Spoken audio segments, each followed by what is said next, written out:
about to leave, already packing.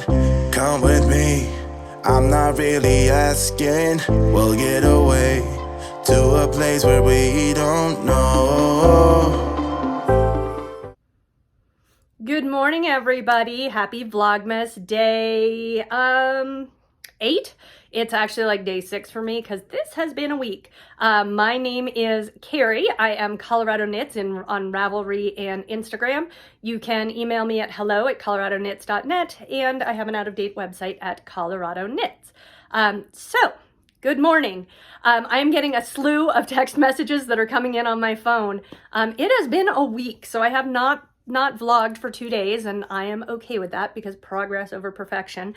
I literally just got a message that came through that this dog we have been hoping to adopt from the Caribbean, it's a senior dog, and one day I was on Instagram and I'd had a horrible day at work. I'd gotten screamed at by a funder for making a very simple error, unreasonably screamed at. He did eventually apologize, but I was just having an awful day. So I'm on Instagram, and my Humane Society in the Bahamas, where we got Larry Dog, they have a video of an older dog, and like, this dog has been in foster for 3 years because his owner died, and all this just tragic story around this dog. And so and they're like, we're really trying to find him a forever home. His foster loves him, but does not want to be a permanent foster. And so I was like, well, if nobody takes him, we'll take him, thinking that that might like entice someone to say, oh, what a cute dog or something, and take him maybe closer to the Bahamas, like someone on the East Coast. No, the next thing I knew, I was getting messages from the director saying, do you really want him? Oh gosh, we think warm weather, like the warm and the cool of Colorado would be great for him. He's not like, he is an ocean dog, but he's not, and he'll love it, and he'll love Larry, and it'd be great to be around other dogs. And I'm like, oh my gosh, I just committed to taking a 12-year-old dog. He also doesn't do stairs very well, and we live in a 2-story house. I'm like, oh my goodness, what did I just commit to? And then the more I thought about it, I'm like, well, it's meant to be. He's gonna be our baby. So we were super excited, and they were trying to figure out with COVID and reduced trips to the Bahamas and all this, how are they going to get him? And they could get him to Florida. But I don't have enough time off work to drive to Florida and back, because that's a really long drive to get a dog. And my husband was also like, no. But I said I'd be willing to drive like as far as like Kansas City. So I'd go to like Missouri to get him, because that's not a bad drive. If we could get him part way, there's a lot of puppy transport organizations, but it just wasn't working out. So I'd sort of resigned myself, meh, whatever.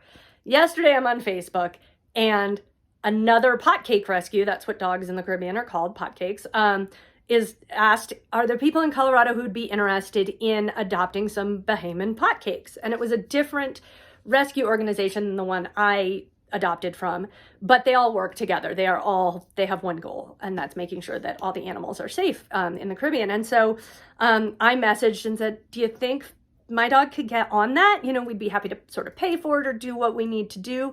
And I just got a message that I guess next week, coming to Vail will be my senior dog. So that's kind of exciting. It's a 2-hour drive, and as I mentioned before, we have no snow, so I'm not really worried about driving to Vail to pick up a dog and having a dog in my car driving down the mountain. I will not bring my 2 dogs to meet him at that point. I don't think that it would be best to be driving with 3 dogs in the car who don't know each other, especially because my little dog doesn't do so great in the car. So I just got that message coming across my phone, so that's kind of exciting. Kind of scary to have a 3rd dog, but we've had 3 before, just I don't know, not a 12-year-old that we just bring into the fold. So everything for a reason. And that actually makes my week better. So the reason I did not vlog the last couple days is Monday was craptastic. I found out that a very old friend took his life last week, and I found out on Monday, and I was just a mess. And then the more I learned about it, I was just even more upset. So I just was not in a place to do anything. And I was just exhausted. But I practiced a lot of gratitude. I've taken what I've been mindful about, you know, that, and with my friend, he was all or nothing in life. And so he was all or nothing. And so that's how I take it. And I'm sort of an everything in moderation person. So, but may he rest in peace. And I just practiced a whole lot of gratitude that day and was so thankful for my own good health, mentally and physically. So that just kind of shot my Monday. I'm glad I did get a workout and stuff in, but I had to get to the office because it's a big week for us. So I didn't vlog. So I apologize. I have not knit. I can't say I haven't knit a stitch because I have knit some stitches, but I haven't knit a ton of stitches, and they're actually too far away for me to grab. So I'll show those tomorrow. And then yesterday was our huge giving day in Colorado called Colorado Gives Day. And that is, we do Giving Tuesday, but we don't do Giving Tuesday. We work the week after Giving Tuesday, and thousands of nonprofits around Colorado raise about more than $50 million together. And one of the local banks that is really a local bank gives more than $1 million in incentives. So we get a couple $100s of that. We don't raise a ton of money yesterday, no, but we get like 60 donations, and they're always so wonderful to see because people are like, oh, I'm doing this in honor of this person or in memory of that person. And I love seeing how many people support our community. And as I've mentioned, I work in drug and alcohol rehab, and that's still, there's a lot of stigma around it and people don't like to talk about it. So to see all these people come out and donate is always fun. And I do a personalized video thank you for every donor. And that's sort of where the vlog came out of, because I was practicing being able to talk on camera and not close my eyes the whole time I talk, because I do that. So I started that last year and they were a huge hit. So I did them this year, and yesterday, by the time I had recorded more than 50 of them, I was done. My husband didn't understand. I'm like, gosh, that's hard when you're a super introvert. Doing 50 of those, and granted, some of them took many takes. When I'm doing those, it's just, you have to be on. And my husband's like, but you're not really talking to anyone, so why are you tired from that? Why is that peopling? And I tried to explain it to him, but he didn't really get it, and that's fine. So got great response from those. People love the little videos. They are literally like 90 seconds where I say, thank you, you're amazing, and this is where your money's gonna go, and it's just nicer than an email. I do handwritten notes as well. That's today I get to write 50 handwritten notes. And then they get a receipt automatically through the donation site. So that was my day yesterday, and we hit our goal. My boss did what executive directors are supposed to do. He managed to get the lead gift at 9:30 at night, and it goes till midnight, and he got the lead gift to basically make our balance at 9:30 at night. So that meant I could go to bed at 10 o'clock knowing I'd hit my goal. We usually get a 4-figure donation late. Like, this guy always donates at 11 o'clock at night, and he didn't. And that's okay. That's his decision to donate or not. But I never know if we're going to get it or not until I wake up the next morning. So obviously it was a little bummed that we didn't get it, but it's good. He has given $1,000 for like 5 years in honor of his brother, and that is more than we could ever ask for. So good for him, and I hope he is able to donate somewhere else or whatever. But we have appreciated what he's done. I just was like, oh, thank goodness we got that big donation from one of our graduates who employs our people as well as has a big company. So that was fantastic. Achieved my goal. I can coast the rest of the year, and I've been saying that since I hit my goal in late September, and I have not coasted at all. I'm not going to coast. I have to finish a website and get that done. But at least I know I have hit all of my revenue goals. We always get money at year end, and that's great, but I can concentrate on starting to build for next year. So that is what's been going on, and now I'm catching up. So I have 3 days of no knitting. I didn't knit at all on my Cozy Knitter Advent socks, and they're so pretty, and I'm going to do that during lunch today at work, I think. It means I get to knit like 4 stripes. Oh, wait, I get to knit 6 stripes on them, which is going to be significant. I should probably be turning the heel. So that's awesome. Because I'm doing 2 stripes a day, because that's what she said to do. She said do more than 1 stripe a day. So I will be working on that. I hate the crunch, crunch, crunch of the paper. So I sort of opened, but I didn't really look at my friend swap from Monday, Tuesday, and Wednesday from Krista at Knit One Pug 2. Oh, I just found out a bark box is coming my way. Woohoo, I'm gonna have a happy dog. I love that I get all these notifications. So this one, super cute. These are Denver Bronco colors. I don't know, I'm kind of tempted to make like a Christmas ornament, something separate with this, but I love this. It's called Home Movie. Oh, I kind of get that because it's got sort of those vintagey colors. And it is Knit Pick Stroll Hand Paint.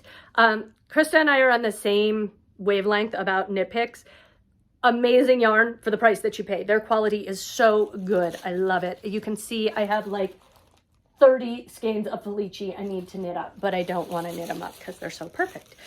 This is a Knit Picks Muse, and it's super pretty as well. It's called Elation, and again, it's a little muted, but oh, those colors. I would love, I don't know, I was thinking like a sweater in those colors. Maybe use it as a sock arm sweater or something. I don't know. I love that. That's so pretty. And then, ooh, Sparkle. Oh, Forbidden Fiber Company. And this is called Pride, and it's sparkly. It's got some kind of coppery stellina. Looks like it's copper. It could be gold. And it is called Peculiar Disposition, which describes me pretty well. You nailed that one, Krista. So with these, I had started the habitation throw, and I am not feeling it at all. My I-cord is all lumpy bumpy. It is just not what I love. It just doesn't look the way I want it to look. I think maybe it's because I'm on Chaigus. And maybe if I were using something like Carbons, it would be a little stickier because it's sliding all over the place. But I'm just not feeling it right now. So what I think I'm going to do is I'm going to take, I have like 12 of these. I have some old Cascade Heritage in this sort of silvery color. And I think I'm going to do some sort of crochet blanket where I alternate every row with this silver, because the silver will go with everything, even the gray. And then I can break the colors up a little. So that I'm going to try. I've downloaded 100 million crochet blankets, and I'm not sure which one I want to use. This was going to be a really big sweater, and it never was. So I got 6 skeins of it, and I still have 4. So I am using one in this, and I wound another one for something, and I literally can't think of what it is. Oh, the corner to corner Afghan that I'm doing. I have wound one for that. So this may be 2 crochet Afghans, but one will go in my office and one will go here. So that's what's going on in my life. Thank you for joining me today. I wish I had anything more exciting. The dog's pretty exciting news. My boss calls him Bahama Jones, and it looks like I'm going to get Bahama Jones. His name is Faithful, which is kind of silly, but the stories behind him, he is 100% faithful. He is a ridiculous dog. He is so bonded to people. So I'm excited about that. And I'm going to go read my messages and find out more about that. So in the meantime, I hope you have a wonderful day. I've been saying I hope 2022 is wonderful to you, to everyone I've been sending thank you letters to. But instead, I will say to y'all, wash your hands, wear a mask, get your vaccine, social distance, get boosted, do the things, so we can have a normal next year and I can go to knitting retreats and stuff. See you tomorrow. About to leave, already packing. Come with me, I'm not really asking. We'll get away to a place where we don't know.